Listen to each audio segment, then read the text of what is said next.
사도 바울이 로마서를 쓸 당시에는 신학적으로나 목회적으로나 선교적으로나 굉장히 원숙한 그런 상태였습니다. 그렇기 때문에 로마서의 말씀은 다른 서신서에 비해서 훨씬 더 복음의 진수를 말씀을 하고 있는데요. 그 복음의 진수는 마치 물방울이 오랫동안 시간이 걸려서 돌을 꿰뚫는 그런 놀라운 그런 역사가 일어나는 것처럼 이 로마서의 말씀은 복음의 진수 중에 진수를 담고 있는데, 그것이 무엇입니까?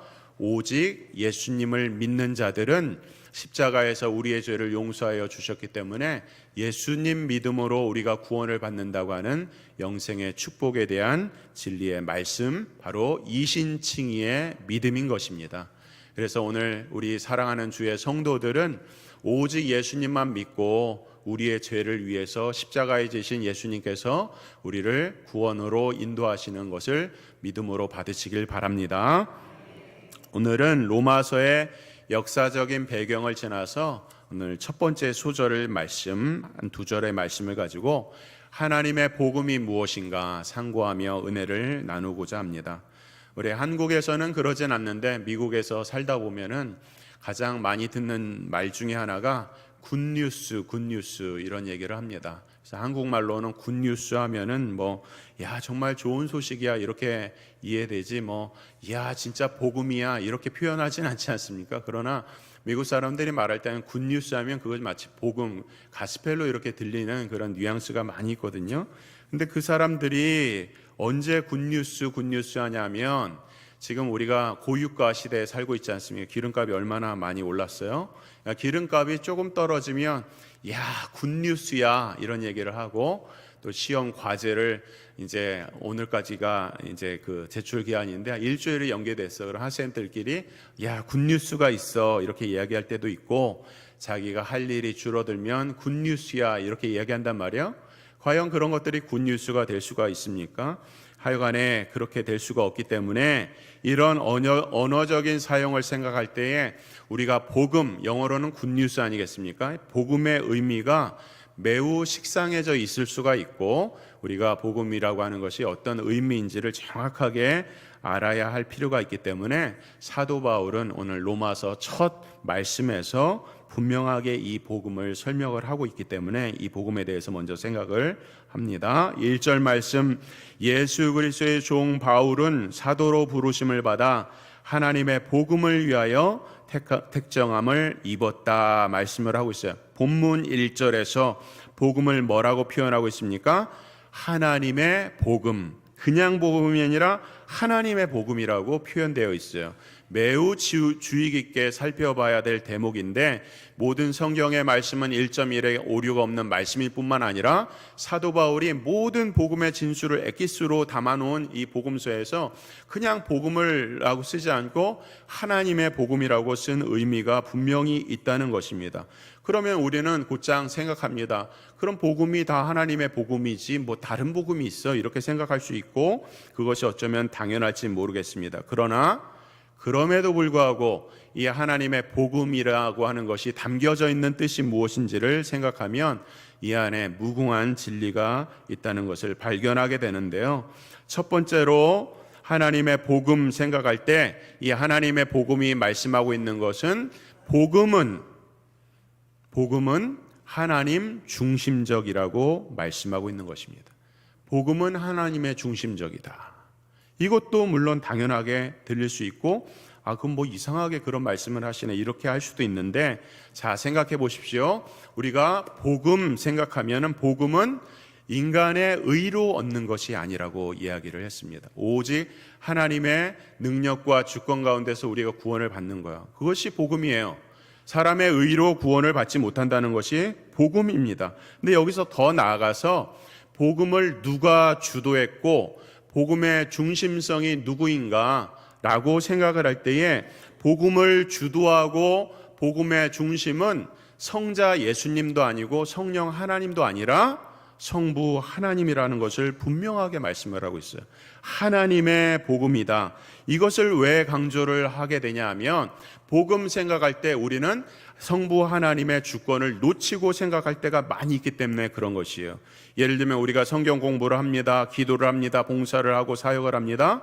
그럴 때에 우리의 마음의 고백은 어디를 가고 있냐면 성부 하나님이 온데간데 없어지고 오직 예수님만 얘기하죠. 예수님만을 얘기합니다. 그래서 기독교는 오직 예수님과만 관계를 맺는 것이라고 생각하고 착각할 수가 있어요. 그래서 인간의 죄의 문제를 오직 예수님께만 가지고 가야 된다. 그러면 예수님께서 용서해 주시고 예수님께서 그 죄를 가지고서 성부 하나님께 가지고 간다는 식으로 하나님을 그렇게 연상할 수가 있기 때문에 그런 것이죠. 물론 하나님은 삼위일체 하나님이세요. 한 분이 세 분이시고 세 분이 한 본성을 가지고 계시는 삼위일체 하나님. 그래서 성부 하나님께서 이 모든 복음, 구원을 계획하시고 성자 예수님은 복음의 내용이 되세요. 십자가에서 죽으시고 부활하신 복음의 내용이 바로 성자 예수님이시고 그 다음에 그 복음을 우리 믿는 사람들에게 마음을 깨우쳐서 그것을 깨닫게 하시고 그것을 믿게 하시는 분이 바로 성령 하나님이시죠. 그러므로 복음은 삼위일체 하나님의 복음이고 복음은 완벽하게 성부와 성자와 성령의 역사 가운데서 일어나는 것이죠. 이것은 더 이상 설명이 불가합니다. 그러나 여기서 중요한 것은 이 삼위일체 복음의 주도성과 복음의 핵심의 이 내용의 중심성이 누구냐? 바로 성부 하나님이라고 하는 것을 놓치지 말아야 하는 것입니다.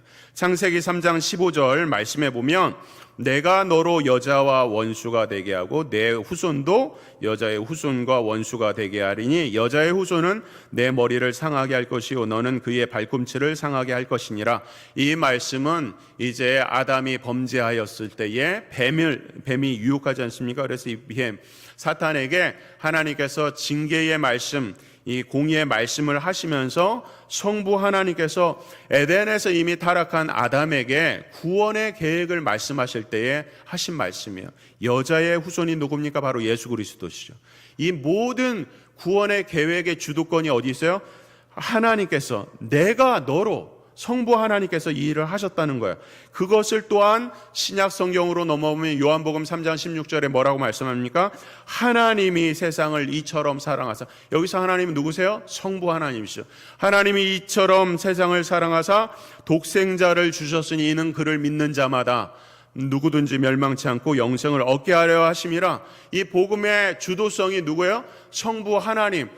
복음의 중심성은 성부 하나님께 있다는 것입니다. 더 나아가서 요한복음 17장 4절에도 보면 아버지께서 내게 하라고 주신 일을 내가 이루어 아버지를 이 세상에서 영화롭게 하옵으며. 이 말씀을 누가 하고 있습니까? 요한복음 17장은 예수님의 대제사장적인 기도. 예수님께서 아버지라고 하면서 아버지께서 내게 하라고 하신 일들을 내가 아버지를 위해서 이 세상에서 영화롭게 했다라고 하면서 모든 중심이 성부 하나님께 있다고 말씀하고 있죠. 고린도후서 5장 18절도 모든 것이 하나님께로서 났으며 그가 누굽니까? 성부 하나님이시죠. 성부 하나님께서 그리스도로 말미암아 우리를 자기와 화목하게 하시고 또 우리에게 화목하게 하는 직분을 주셨다. 이 복음의 중심성이 누구에게 있습니까? 성부 하나님만을 언급하고 있는 것입니다. 갈라디아서 4장 4, 5절도 때가 참에 하나님이 그 아들을 주셨어요.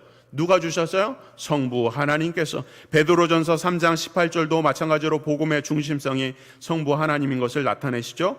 그리스도께서도 단번에 죄를 위하여 죽으사 의인으로서 불의한 자를 대신하셨으니 이는 우리를 어디로요? 하나님 앞으로 인도하려 하심이라. 육체로는 죽임을 당하시고 영으로는 살리심을 받았다라고 말씀을 하고 있어요. 그래서 성경에 나와 있는 이 하나님이 누군가 할 때 물론 삼위일체 하나님, 성부와 성자와 성령 하나님을 다 언급한다고 말씀을 할 수 있어요. 그러나 성경에서 분명하게 성부 하나님과 성자 하나님 또는 성령 하나님을 각각에 언급할 때는 그 하나님은 누구세요? 성부 하나님인 겁니다. 성부 하나님께서 이 복음을 시작하셨고 성부 하나님께서 이 복음을 주도하셨고 이 복음의 모든 중심성이 성부 하나님께 있다는 것을 놓치지 말아야 되는 거예요. 모든 것을 우선적으로 성부 하나님께서 하셨고 그 영광을 위해서 우리가 구원을 받는 것이죠. 구원의 결과에 있어서도 마찬가지입니다. 우리가 모든 죄된 행실에서 벗어나서 모든 것들로부터 구원을 받은 다음에 누구께 영광을 올려드려요? 성부 하나님께 영광을 올려드리는 것입니다. 기독교 교리의 요약인 소유리 문답 첫 문답이 뭡니까? 인생의 목적이 무엇이냐? 인간의 제일 되는 목적이 무엇이냐? 뭐라고 했어요? 하나님을 영화롭게 하고 하나님을 즐거워하는 것이다 라고 말씀하고, 여기서도 마찬가지로 성부 하나님을 이야기하고 있죠. 그것뿐만 아니라 죄가 무엇입니까? 하나님을 영화롭게 하지 않은 것이 죄라고 말씀을 하고 있어요. 모든 것이 다 성부 하나님의 중심성과 그 주도권을 이야기하고 있습니다. 그래서 이 대목에서 하나님의 복음할 때 우리는 신앙생활에 있어서 이 균형과 조화를 이루는 것이 굉장히 중요해요. 우리는 신앙생활하면서 삼위일체 하나님을 공히 인정하고 찬양하고 경배하기보다 성자 예수님이 십자가에 치셔서 너무 마음이 아파요. 그 고통과 감내와 그 고난을 우리의 것으로 삼고 우리 믿는 사람들도 예수님 따라서 고난을 삼아야 돼. 이렇게 감정적인 신앙생활은 중심 잡힌 신앙생활이 아니에요. 또는 신비한 어떤 체험이라든지 능력 추구라든지 막 은사가 넘친다든지 뭐 이런 성령의 역사만을 막 구하면서 뭐 이런 신비 체험 이런 것들을 강구하면서 성령 하나님만 구하는 것도 역시 균형 잡힌 신앙생활이 아니라는 거예요. 그런 거에 매몰되어 있으면 이 구원이 하나님의 복음이라는 것을 놓치고 신앙생활을 할 수가 있습니다. 오늘 사도 바울이 우리에게 말씀하는 것, 이 복음은 첫째 삼위일체 하나님의 복음이지만 이 모든 것을 주도하고 중심으로 하고 영광 받으시고 우리를 통해서 영광 받으시길 기뻐하시는 그 하나님은 누구시라고요? 성부 하나님이라는 것을 잊지 말아야 하는 것입니다. 성부 하나님의 위대한 이 창조와 구원의 계획을 위하여서 이 땅에 예수 그리스도를 보내주셨다고 하는 이 사실, 하나님의 복음이라는 이 단어 안에 담겨져 있는 위대한 의미인 것입니다. 두 번째, 한 가지 더 생각해 볼 것은 하나님의 복음이라고 할 때 이 복음은 갑자기 하늘에서 뚝 떨어진 것이 아니에요. 오늘 본문 말씀에 보면 구약 내내 선지자들을 통해서 우리에게 약속하신 말씀이라는 거예요. 그러니까 구약 시대 내내 계시된 하나님께서 베일을 열어서 위로부터 내려오는 하나님의 이 계시의 말씀을 오늘 우리에게 주시고 그것이 실제로 어떻게 이루어진 것을 보여주는 역사적인 사건이, 역사적인 사실이 바로 하나님의 복음 안에 담겨져 있는 것입니다. 2절 말씀 한번 보겠습니다. 2절 말씀, 이 복음은, 하나님의 복음은 하나님이 선지자들을 통하여 그의 아들에 관하여 성경에 미리 약속하신 것이다. 이렇게 말씀하고 있어요. 선지자들을 통하여 성경에 미리 약속하신 것이라. 이것을 우리는 복음의 역사적 사실이라고 하는 거예요. 사실이냐 아니냐 할 때 역사적으로 시간을 걸쳐서 하나님께서 계시하신 것이 실제로 이루어진 역사적 사실이다 하는 거예요. 우리가 신앙생활할 때 예수 그리스도의 이 복음, 하나님의 복음이 역사적인 사실이냐 아니냐 이것을 믿는 것은 굉장히 중요한 것이에요. 복음은 역사적인 사실을 기반으로 하고 있어요. 만약에 어떤 사람이 신앙생활을 하면서 나는 예수님께서 실제로 2000년 전에 이 땅에 오셔서 십자가를 지셨는데 안 지셨는데 나는 그걸 내가 보지 못했으니까 난 믿지 못하고 그건 중요한 게 아니고 그냥 예수님 믿으면 구원받고 천국 가길 원해 라고 생각하는 사람은 뭔가를 크게 대단히 오해하고 놓친 거예요. 예를 들어서 청춘 남녀가 데이트를 하는데 남자가 있습니다. 그런데 여자가 하는 말이 뭐라고 그러냐면 당신이 나를 사랑하지 않아도 좋아. 그냥 내 옆에만 있어줘. 이렇게 여자가 애걸복걸 한다고 생각해 보세요. 사랑하지 않아도 좋은데 내 옆에만 있으래요. 그 다음에 또 이제 결혼한 남편과 아내가 이런 얘기를 합니다. 내 남편이 다른 여자와 바람 피던 난 중요하지 않아. 그냥 내 옆에서 나랑 같이 살기만 하면 돼. 이렇게 말한다고 생각해 보세요. 그것이 과연 사랑입니까? 그 남자가 나를 진짜 사랑하던, 진짜 사랑하지 않던, 그거 중요하지 않고 내 옆에만 있으면 그것이 사랑이에요? 그렇지 않은 것입니다. 마찬가지로 십자가의 사건이 역사적으로 이루어지던 이루어지지 않던 그건 나한테 중요한 게 아니고 나한테 어떤 의미가 있는 것인지 그게 중요하면서 그 역사적인 사건이 실제로 이루어진 일인지 아닌지 나하고 상관이 없다고 생각하는 것은 마치 그렇게 청춘 남녀가 사랑하지 않아도 내 옆에만 있으면 좋아 라고 말하는 것과 똑같은 것이라는 거예요. 복음은 우연이 아닙니다. 복음은 역사적인 사건이에요. 역사적인 사실이에요. 그냥 하나님께서 아담을 창조하셨는데 아담이 범죄하니까 하나님 어쩔 수 없어갖고 그냥 급조한 게 복음이 아니에요. 구약 내내 선지자를 통하여서 하나님께서 미리 계시하시고 약속하신 것을 이 모든 역사 가운데서 이루어져 간 것. 그래서 뭐라고 그래요? 약속된 것이 성취되었고 무엇을 통해서? 성경을 통해서 이루어진 사실이라는 것을 믿는 것이 하나님의 복음을 아는 굉장히 중요한 지식이라는 거예요. 그래서 몇 군데 한번 찾아보겠습니다. 창세기 3장 15절은 구약의 예언이에요. 뭡니까? 창세기 3장 15절 내가 너로 여자 원수가 되게 하고 너의 후손도 여자의 후손과 원수가 되게 하라니 여자의 후손은 내 머리를 상하게 할 것이요. 이 말씀 이것이 어디에 성취됐습니까? 신약의 갈라디아서 4장 4절에 사도 바울이 때가 참에 하나님이 그 아들을 여자에게서 나게 하셨다 말씀하고 있죠. 또 한 군데 봅니다. 미가서 5장 2절은 예수님이 어디서 탄생할 것을 말씀하고 있어요. 베들레헴 에브라다야 너는 유다족 속에서 작을지라도 이스라엘을 다스릴 자가 내게서 내게로 나올 것이라 그의 근본은 상고의 태초에니라. 이 말씀이 어디서 성취됐어요? 마태복음 2장 1절에서 헤롯 왕 때 예수께서 유대 베들레헴에서 나심에 성취된 것을 말씀하고 있죠. 역사적 사실이라는 거예요. 이사야서 7장 14절도 그러므로 주께서 친히 징조로 너에게 주실 것이라 보라 처녀가 잉태하여 아들을 낳을 것이요 그 이름을 임마누엘이라 하는 이사야서의 예언의 말씀이 마태복음 1장 18절에 예수 그리스도의 나심을 이뤄하라 그 모친 마리아가 요셉과 정혼하고 동거하기 전에 성령으로 잉태되었다. 동정녀 탄생에 대한 이사야서의 이 선지자의 예언의 말씀이 성취되었죠. 또 어디입니까? 예수님이 팔려갈 은 30에 대한 것도 스가랴서 11장 12절에 보면 내가 그들에게 이르되 너희가 좋게 여기던 내 고가를 내게 주고 그렇지 아니하거든 말라 그들이 곧 은 30을 날아서 내 고가를 삼은지라. 마태복음 26장 15절 내가 예수를 너희에게 넘겨주리 얼마에 주려느냐 하니 그들이 은 30을 달아 주었다. 구약의 모든 예언의 말씀은 신약에서 다 성취가 된 거예요. 역사적 사실이라고 그러는 거예요. 그 외에도 성경에 온통 구약에 예언되고 하나님께서 계시한 모든 말씀이 신약에서 성취되었고 성취되었다 하면서 역사적 사실에 대해서 말씀하고 있고 마지막 성취 요한계시록에 이 땅에 재림하시는 그 예수님의 재림에 대한 말씀만이 남아있는 것이 이 성경 66권의 말씀인 거예요. 이 위대한 역사적 사건을 이 짧은 시간에 다 다룰 수도 없을 뿐만 아니라 사도 바울도 마찬가지였어요. 사도 바울은 율법에 정통해서 다시 말하면 구약에 정통했거든요. 정통했는데 그가 예수님을 믿게 됩니다. 그러니까 구약의 모든 말씀이 예수 그리스도 오실 메시아, 내가 만난 메시아, 그 메시아에 대한 말씀이라는 것을 성경을 관통하게 된 거예요. 깨닫게 된 거예요.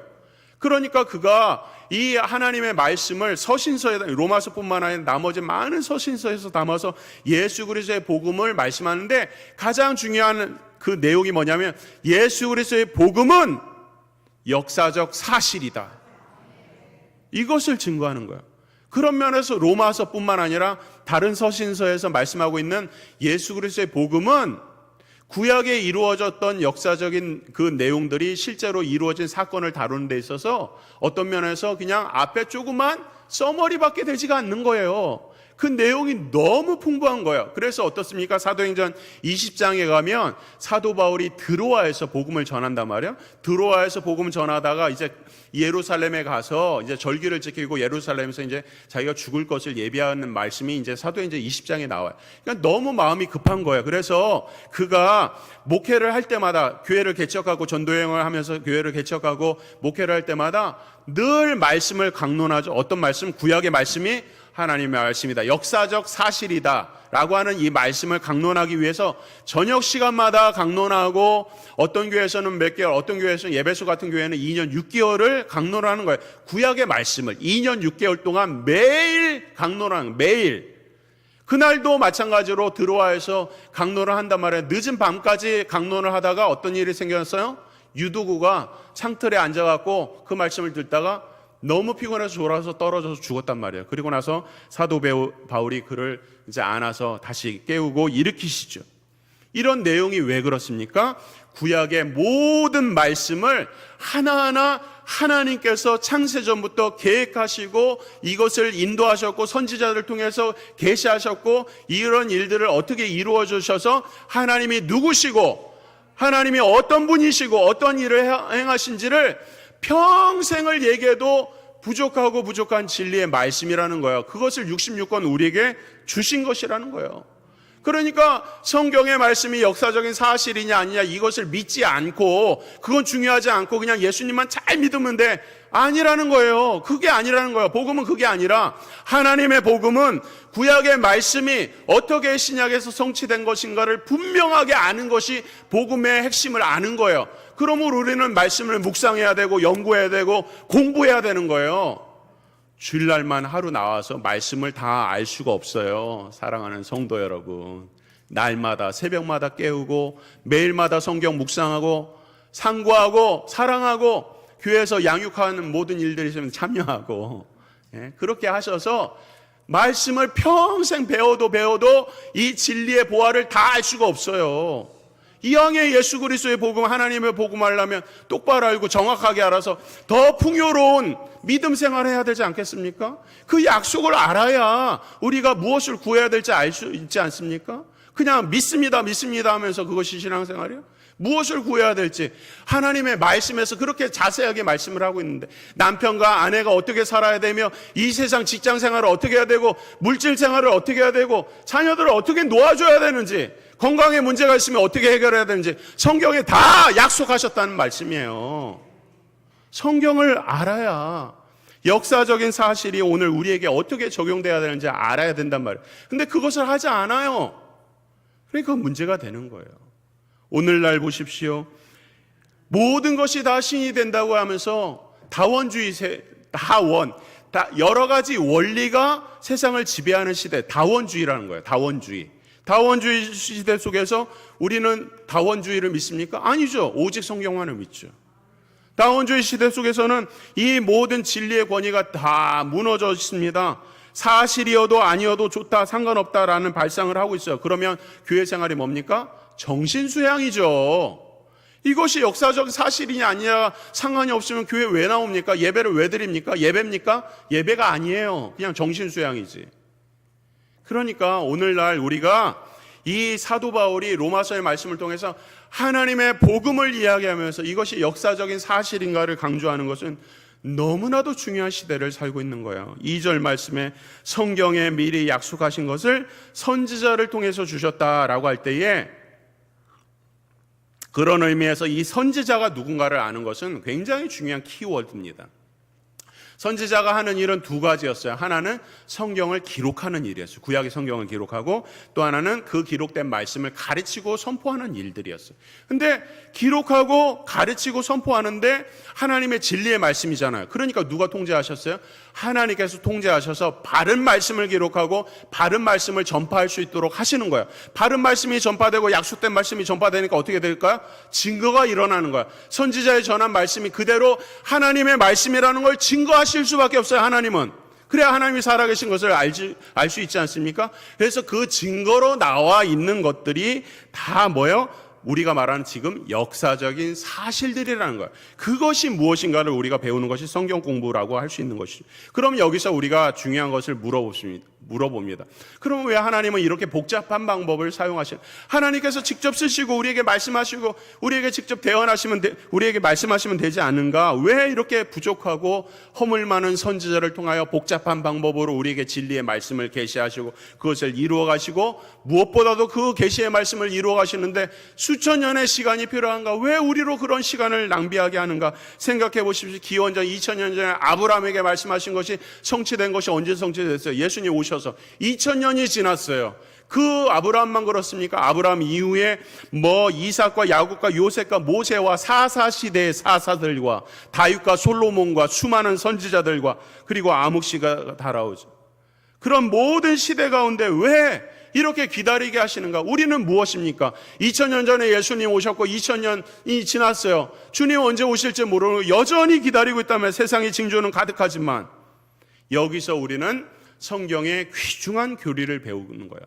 성경의 귀중한 교리 중에 오늘 배워야 될 건 뭐냐면 하나님의 뜻이 무엇인가? 하나님의 뜻은 크게 두 가지로 나눠질 수 있는데 첫 번째는 자의적인 뜻이에요.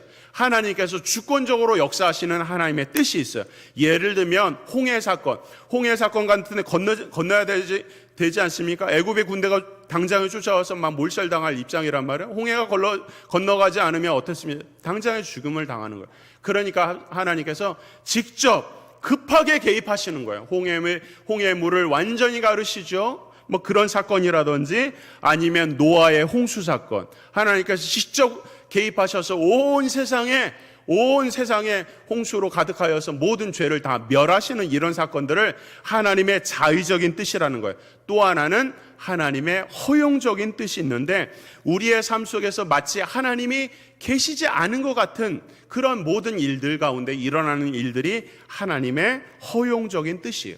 직장 생활을 하고 가정 생활을 하고 사회 생활하고 교회 생활하면서 모든 삶의 전반적인 것들 가운데 우리가 하나님의 뜻에 배치되는 일들을 하든지 아니면 하나님이 별로 기뻐하지 않으셔요. 근데 그런 일들을 우리가 한단 말이에요. 왜요? 하나님께서 허용하셨기 때문에. 하나님이 막으셨다면 그런 일을 감히 상상할 수도 없겠죠. 하나님이 허용하셔서 우리는 세상에서 죄악을 머금고 살면서도 지금도 여전히 살아서 하나님 옆에 나와서 다시 회개하고 다시 하나님의 자비와 긍휼을 구하죠. 하나님의 허용적인 뜻이 있기 때문에. 우리의 삶 속에서 일어나는 일들을 보세요. 오늘 장로님 기도하셨지만 우리의 삶 속에서 기도를 할 때마다 우리는 회개할 것밖에 없죠. 하나님의 뜻에 순종하면서 살아가는 것은 단지 이만큼, 나머지는 다 하나님의 뜻에 위배되고 자기가 원하는 대로 살아가죠. 그렇게 하다가 또 잘못하면 죄에 노출되어서 탐닉하고 중독되고 죄책감을 갖고 관계가 깨지고 상처 주고 그리고 다시 회개하죠. 이것이 우리의 삶의 역사이고 이러한 삶들이 모아진 것이 인류의 역사죠. 인류의 역사는 다 죄질의 역사예요. 최악의 죄질의 역사. 여러분 우리가 지금도 새벽마다 세상의 평화를 위해서 전쟁의 종식을 위해서 기도하고 이 나라 민족의 평화를 위해서 기도하지만 언제 어느 때에 이 세상에 진정한 평화가 있는 적이 있었습니까? 있었어요. 일시적으로는 있었겠죠. 그러나 여전히 전쟁이 일어나고 여전히 민족 중에서 낮은 민족이 있고 높은 민족이 있다고 해서 제노사이드로 민족들을 다 학대하고 죽이고 이런 일들이 온 세상에 없던 일들이 없어요. 남녀 차별의 벽은 무너진 적이 없어요. 가난한 자들이 잘 산 적이 없어요. 어느 시대에 진정한 공의와 정의가 흘렀습니까? 세상의 죄질의 역사는 끝이 없는 거예요. 만민이 평등한 적이 있었어요? 만민이 진정으로 자유를 누린 적이 있었어요? 없었다는 것입니다. 세계가 빈익빈 부익부의 현상으로 가득 차 있습니다. 세계보건기구 WTO에 따르면 5세 미만이 아이들이 기아로 인해서 죽는 숫자가 한 해에 200만 명이 넘어요. 하루에도 지금 숫자를 세보니까 한 2,500명, 2만 5천 명, 하여튼 그 많은 숫자들이 오늘 하루에 똑딱 하는 동안에 죽는단 말이에요. 그런데 아이러니하게도 부자 나라들은 오늘 하루에 음식 쓰레기를 처리하기 위해서 한 해 동안에 들어가는 음식 쓰레기 전쟁 속에 들어가는 돈의 숫자가 자그마치 수조 원에 달한단 말이에요. 이 역사적인 아이러니와 이 참혹한 역사를 왜 하나님은 마치 방관하시는 듯 하는가? 이 죄된 역사에 대해서 하나님은 왜 이것을 용납하고 있는 듯 하는가? 이것이 문제가 아니겠습니까? 이 부분에 대해서 우리뿐만 아니라 신앙을 지켜왔던 많은 신앙의 선배들은 이것을 고민했어요. 하나님의 도대체 뜻이 어디 있는가? 그 하나님의 뜻을 찾다가 그들이 말씀 앞에서 깨달은 것이 있어요. 그것이 무엇입니까? 하나님께서 이렇게 하나님의 뜻을 허용하는 것은 마침내 인간의 죄를 폭로하는 것입니다. 인간의 죄가 얼마나 심각한 것을 폭로하는 거예요. 인간의 죄가 얼마나 깊은가를 폭로하는 거예요. 그래서 어떻게 해요? 인간으로서는 구원을 받을 수 없다는 자신의 무능함을 고백하게 하는 거예요. 하나님 외에는 구원의 길이 없다는 것을 고백하게 하는 거예요. 죄가 얼마나 깊고 가공할 만하며 우리가 죄를 안다고 죄를 짓지 않습니까? 그렇지 않아요. 죄를 알면 알수록 더 죄를 짓는 거예요. 로마서의 말씀이 계속 나와요. 이런 문제들 앞에서 우리가 구할 것은 오직 하나님의 자비와 사랑과 긍휼 외에는 없구나. 오늘 우리가 찬양을 부를 수 있는 이유도, 찬양을 부르고 기도할 수 있는 근거도 다 하나님의 자비와 복음 외에는 없구나라고 깨닫고서 그리고 나서 돌아가는 곳이 바로 오늘 우리에게 주시는 키워드, 바로 하나님의 복음인 것입니다. 하나님의 복음이 이 모든 죄된 역사를, 사단의 괴계를 깨트리고 사망 권세를 이기신 하나님의 복음, 우리의 모든 무지함과 어눌함과 또 답답함을 풀어주시는 하나님의 무한한 자비와 신실하심의 하나님의 복음, 그 복음 앞에 우리가 전인격을 가지고 나아가고 살아가게 하기 위해서 하나님이 이 세상의 죄악 가운데서 여전히 침묵하는 듯하고 있는 거예요. 그러나 오늘 로마서의 말씀 첫 소절을 통해서 여전히 우리에게 말씀하시죠. 수천 년 전에, 아니 창세 이전에 우리를 사랑하신다고, 그래서 우리에게 이 하나님의 복음을 준다고 오늘 우리에게 말씀하고 있는 거예요. 더 무엇이 필요합니까? 하나님의 복음 안에 모든 것이 다 있다는 거예요. 사랑하는 성도 여러분, 이제 그 하나님의 놀라운 복음을 우리가 소유하고 우리 앞에 그 역사의 시간이 놓여져 있어요. 우리 안에 아직도 예수님을 믿지 못하고 있는 분이 계시다면 하나님의 복음을 깨달아서 하나님의 자비와 긍휼로 돌아와서 구원 영생의 축복을 누리기를 바랍니다. 또한 삶 속에서 어지러운 일들과 상황과 여러 가지 말 못할 고민들과 습관적인 죄 가운데 고통당하시는 분들이 있습니까? 하나님의 복음의 역사가 오늘 우리 앞에 놓여져 있어요. 우리는 어떠한 순종을 통하여서 하나님 앞에 나아가서 이 복음의 역사에 주력이 될까, 도구가 될까, 오늘 우리에게 과제를 던져주고 있는 거예요. 이 땅에 한번 왔다가 돌아가는 모든 인생 가운데서 하나님 앞에서 우리의 사랑하는 성도들은 하나님의 복음의 역사에 귀하고 가치 있는 도구로 사용되는 그런 축복을 누리기를 주의 이름으로 축원합니다. 기도하겠습니다.